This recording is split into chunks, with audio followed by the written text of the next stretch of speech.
আসসালামু আলাইকুম। আজকে একটা বিষয় নিয়ে আলোচনা করব, সেটা হচ্ছে ফেব্রিক রেকটিফাই আসলে কোথায় করা হয়। ফেব্রিক রেকটিফাইটা করা হয় ফেব্রিক স্টোর বা ওয়্যার হাউসে। ফেব্রিক যখন আসবে এবং তখন দেখে কি কি ধরনের সমস্যা রয়েছে সেইগুলো সমাধানগুলো করা হবে ফেব্রিক ওয়্যার হাউসে। আরেকটা করা হয়ে থাকে ইন্সপেকশনের টেবিলে।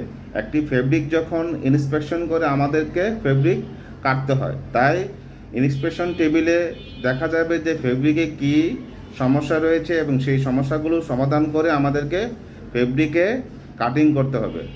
আরেকটা হলো ফেব্রিক কাটিং টেবিলে যখন পড়বে সে আগেই কাটার আগেই আমাদেরকে এগুলো রেকটিফাই করে গার্মেন্টস তৈরি করতে হবে, কারণ এই রেকটিফাই না করে গার্মেন্টসের জন্য ফেব্রিক কাটা প্রয়োজন নেই বা উচিত না।